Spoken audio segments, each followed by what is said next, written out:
A home is a source of privacy and dignity and stability for all of us, and it's really needed by people whose lives have been characterised by instability, who've been forcibly displaced from their homes, have been through arduous and exploitative migratory journeys, and are here seeking safety, but too often don't find that in the accommodation that they've been in. We're at a critical juncture at the moment in the Home Office contracts for asylum accommodation. They've been provided before by Serco, G4S and Clear Springs Ready Home for about 7 years.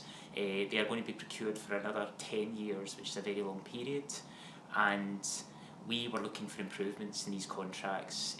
There's been consistent concerns by us and many other NGOs, parliamentary committees, regulators, and in the investigative journalism also.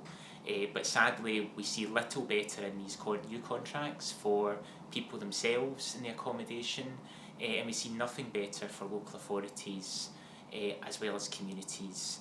And this gives us the highest level of concern. So we need your help. We need you to correspond and contact your MP and the Home Office and ask for the following things. The first is to demand that the Home Office recognise the right of local authorities to have formal oversight over the if, the where and the how of asylum accommodation in their area. We can't have a parallel public service in plain sight. That's unacceptable, and we need to call it out and campaign against it.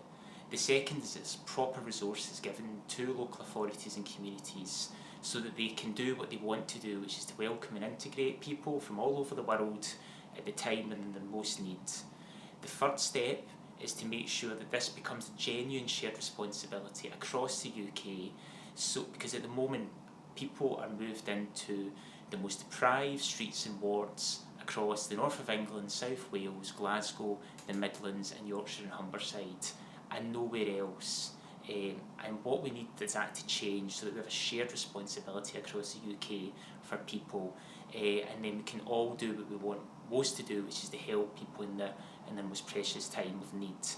The fourth is to end the egregious practice of, firstly, accommodation having to be shared by people who do not know each other, and secondly, and even worse, for accommodation to have to be shared in terms of people sharing a bedroom. That shouldn't happen in a civilised society. People should not be expected to do that, no matter what their background, and we want to make sure that that ends in this vital public service. You really can help. There is a really unprecedented collective effort across local authorities in the major asylum dispersal areas at the moment. There is the Home Affairs Select Committee have done fantastic work in this issue over the last few years, and they're returning to it right now. There's a forthcoming Chief Inspector's report into the asylum accommodation issue also, which will be coming out in the coming weeks, and there will also be a Scottish parliamentary debate next month on asylum, including issues around accommodation.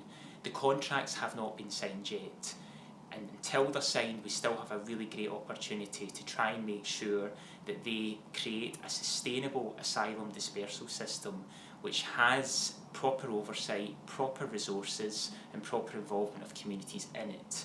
That way we can do what we most want to do, which is to make sure that wherever people seeking refugee protection are in the UK, they're in a community that's supported to welcome and integrate them, and they feel safe and secure in their home.